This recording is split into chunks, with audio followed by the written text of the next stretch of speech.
In some situations, the soul cries out, but no sound emerges.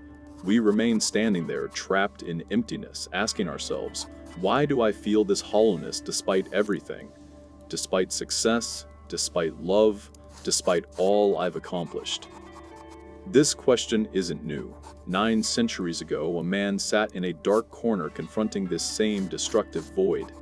His name was Al-Ghazali, a scholar, a philosopher, and a heartbroken man seeking certainty. Al-Ghazali once wrote, "Since my youth, in the prime of my life, I have been searching for certainty, and this was a disposition and a nature from God, not by my choice or my ingenuity." See how it appears? Even the greatest minds experience this existential anxiety, this disturbing question, what am I truly seeking? Al-Ghazali was at the height of his fame, a master among masters in Baghdad, teaching thousands, respected, celebrated, and wealthy. But his spirit was empty. He used to say, "I found that I was unable to instruct my students, and I could not speak. My tongue couldn't utter a single word." Imagine losing your capacity to speak because your soul is screaming silently. This is what occurs when we live a life that doesn't reflect the truth of our hearts, when we fill our days with activities and accomplishments but leave the soul parched. We construct massive external structures, homes, positions, relationships, and forget that there's an inner space that requires different care. The emptiness you experience isn't a defect in you, it's a wake-up call from your soul, telling you that something is absent. Not something you need to purchase or achieve or find in someone else, but something you need to recall. Al-Ghazali didn't know that his breakdown was the beginning of his true rebirth. In a moment of crisis, he abandoned everything: his position, fame, financial security, even his wife and children. He departed Baghdad as a man searching for something he couldn't name. He later wrote, "Then, when I considered my words and my actions, I found them to be the lowest of things, and I saw that I was on the brink of a crumbling cliff and that I was on the verge of fire if I did not work to mend my ways." Do you grasp the depth of these words? On the brink of a crumbling cliff. That's how we sometimes feel, isn't it? As if the ground beneath our feet is fracturing and everything we've built is collapsing. But what we don't realize is that this fracturing is necessary. The soul sometimes needs to be shattered to rearrange itself, like a broken bone that heals stronger than before. Al-Ghazali understood something profound. Doubt isn't the enemy of certainty, it's the pathway to it. Everything he had learned, all the rules he had followed, all the truths he had taken for granted, he placed them under examination. What if everything I know is incorrect? What if I'm living someone else's existence? This question is frightening, but it's also liberating. When you doubt everything, you reach the center, to what cannot be taken from you, to your true essence. Al-Ghazali discovered that there are different levels of understanding. There is the understanding of the mind, which is important but limited, and there is the understanding of the heart, which transforms you from within. Think of something you know with your mind but don't feel with your heart. For example, you know smoking is harmful, but you smoke. You know that anger destroys relationships, but you get angry. You know staying up late exhausts you, but you stay up. This disconnect between what we know and what we live is the source of the void. We live in our heads, disconnected from our hearts. Al-Ghazali understood that the path to certainty passes through direct experience, not through books and theories. You have to live the truth, not just read about it. And that's what he did. He abandoned everything and began a journey to discover his true self. The desert teaches you something that cities cannot: genuine silence.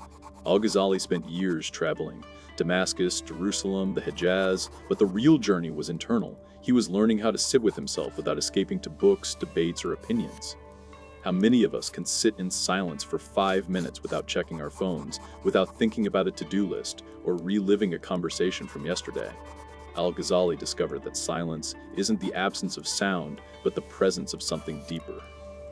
In those moments when all external and internal noises cease, you begin to hear the true pulse of your soul.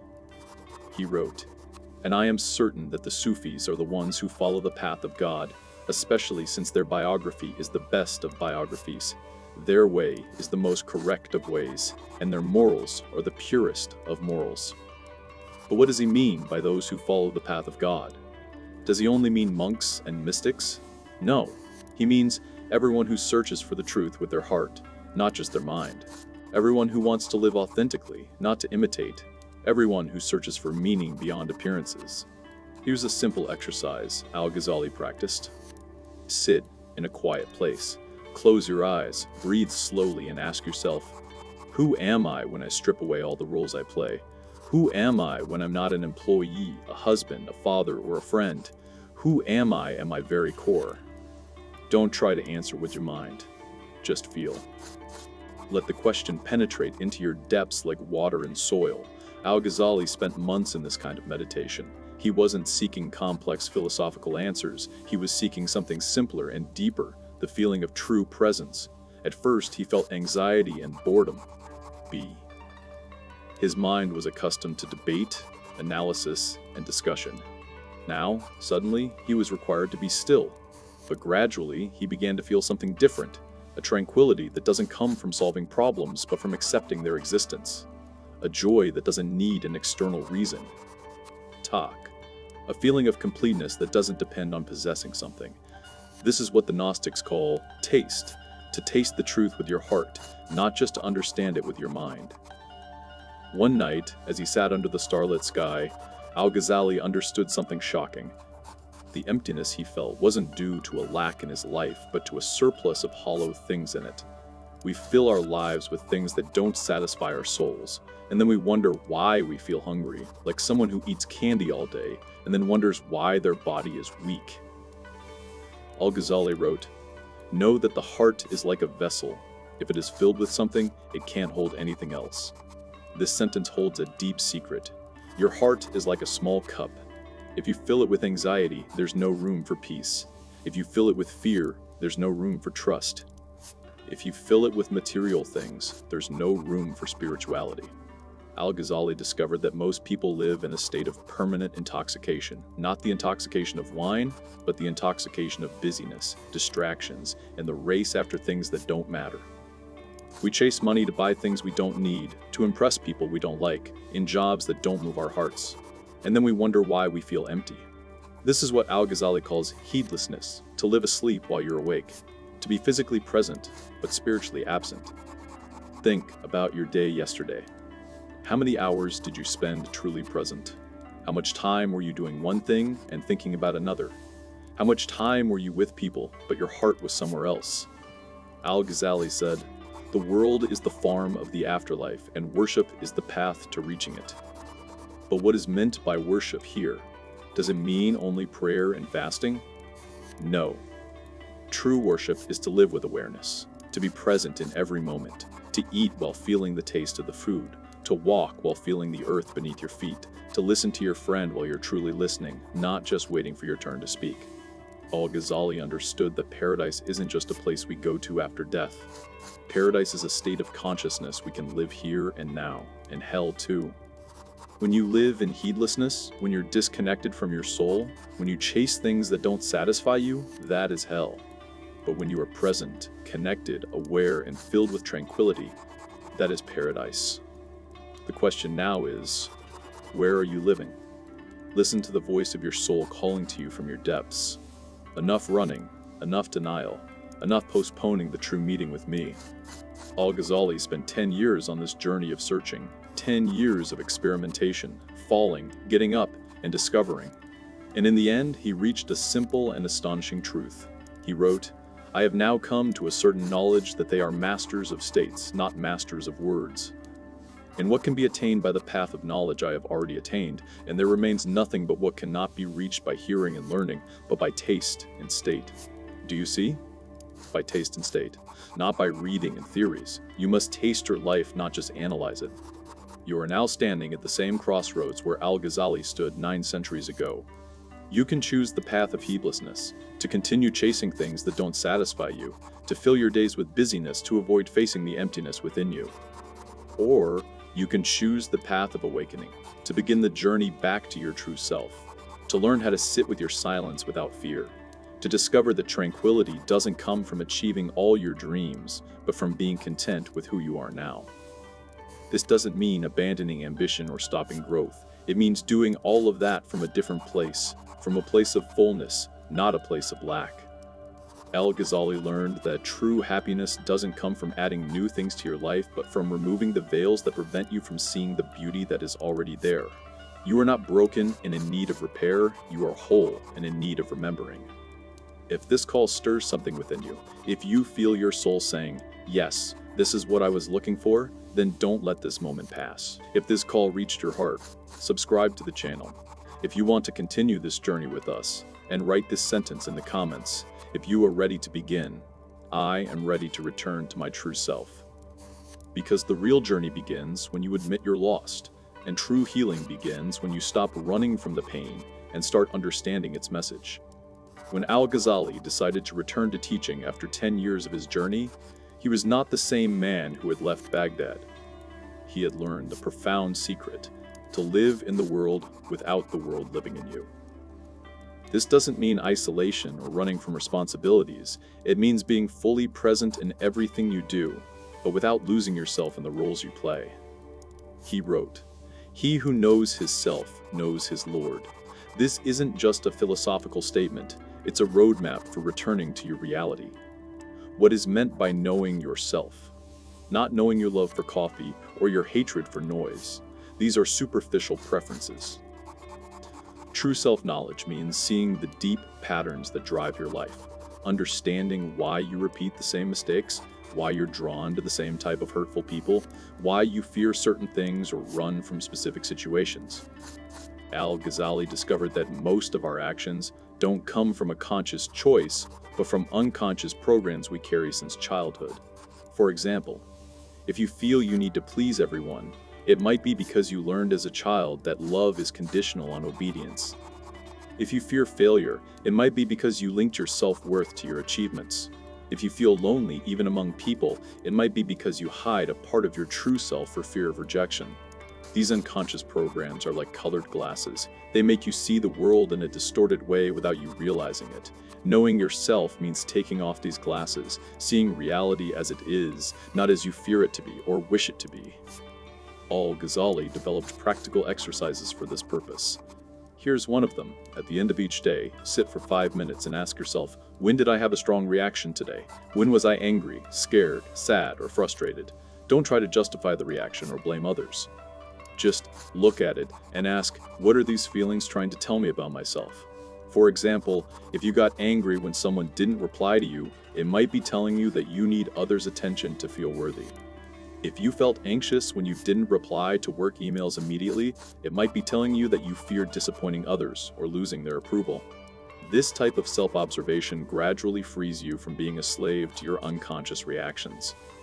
Al-Ghazali was not only a philosopher, but also a physician of the soul.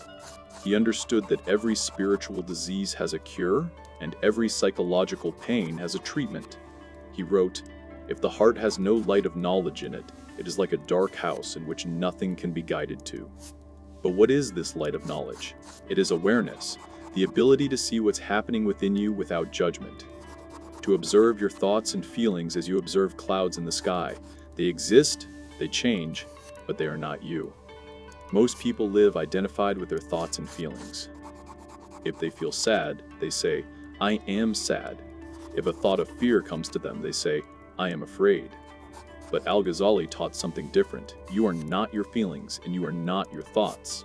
You are the awareness that observes these feelings and thoughts. This is a liberating discovery. It means that even in the darkest moments of your life, a part of you remains safe, untouched, capable of observing and choosing. Al-Ghazali developed what we can call a map of spiritual diseases and their cures. The first disease is heedlessness. Its symptoms are living on autopilot, not paying attention to the present moment. Its cure is presence and meditation exercises. The second disease is arrogance. Its symptoms are feeling superior and being addicted to comparison. Its cure is remembering blessings and practicing humility. The third disease is envy. Its symptoms are dissatisfaction with what you have and desiring what others have. Its cure is focusing on personal blessings and developing gratitude. The fourth disease is greed. Its symptoms are insatiability and a constant need for more. Its cure is practicing contentment and giving. The fifth disease is fear. Its symptoms are excessive anxiety and avoiding new experiences. Its cure is gradually building trust and facing small fears. But Al-Ghazali realized something deeper. All these diseases have one root: forgetfulness. Forgetting who we truly are, forgetting our connection to the source, forgetting that everything in this life is temporary and changing except for our true essence. When you remember, you start to see problems from a different perspective. You no longer ask, how do I get rid of this pain? But rather, what is this pain trying to teach me? You no longer ask, why is this happening to me? But rather, how can I grow through this experience? This shift in perspective is the beginning of true healing. In one of the most difficult periods of his journey, Al-Ghazali wrote, "And know that patience is to faith what the head is to the body. If the head is cut off, the body perishes." But what is meant by patience here? Is it passive endurance or something deeper? Al-Ghazali understood that true patience isn't just waiting, it's an active power, a state of deep trust that life knows what it's doing. We live in an age of speed. We want results instantly, healing quickly, growth within a week. But the soul has a different rhythm, the rhythm of the seasons, the rhythm of natural growth. Al-Ghazali spent 10 years on his journey of transformation. In our age, we get frustrated if we don't see a radical change in our lives within a month. But he taught something important. True transformation happens gradually, like the growth of a tree. You don't see a daily change, but after a year, you find that the tree has grown, branched out, and borne fruit. The soul is also like that. Change happens first beneath the surface, on deep levels, and then it gradually appears in behavior and actions. This doesn't mean you should stop trying. It means you should try without attachment to the timing of the results. Al-Ghazali developed what we can call the art of active patience. First, accept where you are now. Don't fight your current reality. This doesn't mean surrender. It means starting the change from a place of realism, not a place of denial. Second, trust the process. Every seed needs time under the soil before it sprouts. The periods of darkness and difficulty in your life may be periods of hidden growth. Third, focus on the process, not the result. Instead of asking, when will I arrive? Ask, how can I live this moment with greater awareness? Fourth, celebrate small progress. Notice the small changes. Maybe you no longer get angry with the same intensity. Maybe you've become more patient with others. Maybe you've started to feel a greater peace in moments of silence. Fifth, remember that the journey is the destination. The goal isn't to reach a certain point and then stop. The goal is to learn how to live with awareness in every moment. Al-Ghazali said, "He who is patient triumphs." But the triumph he's talking about isn't an external victory. It's the discovery of an inner strength you didn't know you had. A strength that makes you stand in the middle of a storm without breaking, that makes you smile in the face of difficulty, not out of ignorance, but out of the deep knowledge that everything passes and what remains is your true essence. In the last year of his journey, Al-Ghazali discovered a secret that can transform any life in a single moment. He wrote, "Repentance is to regret the past, to stop what you are doing, and to resolve not to return to it." But this definition is deeper than it seems. It's not just a regret for past mistakes, it's something more radical, the decision to return to your true self. We all carry two versions of ourselves within us. The first version is the wounded ego, burdened with fear, anxiety, and the desire for control. This version interacts with the world from a place of lack and need. The second version is the authentic soul, connected to wisdom, love, and peace. This version interacts with the world from a place of fullness and trust. True repentance is the decision to transform from the first version to the second. This doesn't happen once and for all. It's a daily, even momentary decision. In every moment, you choose from which place you interact with the world. For example, when someone criticizes you, you can respond from the wounded ego with defensiveness, aggression, or withdrawal, or you can respond from the authentic soul with conscious listening and a wise response. When you face a difficulty at work, you can react from fear and anxiety, or you can react from trust and wisdom. Al-Ghazali taught a simple exercise to develop this awareness. Before you respond to any situation, take a deep breath and ask yourself, from which place inside me do I want to respond? From fear or from love? From lack or from fullness? From the ego or from the soul? This simple question transforms your automatic reactions into conscious choices. True freedom isn't the ability to do what you want. True freedom is the ability to choose who you want to be in every moment. Al-Ghazali said, "He who knows his self knows his Lord," and now we understand the meaning of this phrase more clearly. When you know your true self, the authentic soul beneath all the layers of fear, doubt, and pain, you discover that this soul is connected to something greater, that there is wisdom flowing through you, that there is love filling your heart for no external reason, that there is a peace that surpasses all intellectual understanding. This is the meeting with the divine within you, not as a philosophical concept, but as a living, direct experience. And when you live from this place, all your actions become worship, all your words become prayer, and all your breaths become praise. Al-Ghazali returned to teaching, but he was no longer the same man. He now taught from a different place, not from books and memorization, but from the heart and direct experience. He conveyed to his students not information, but transformation. He wrote, in the end, "These are matters that are tasted, not described, and he who has not tasted them will not believe in them except by imitation." This is the final message for everyone who feels empty, for everyone who searches for meaning. The truth is not known by reading about it, but by living it. You are now standing at the beginning of your own journey. Everything you've read here is just a map. The real journey begins when you close this text and start applying what you've learned. Don't wait for the right moment.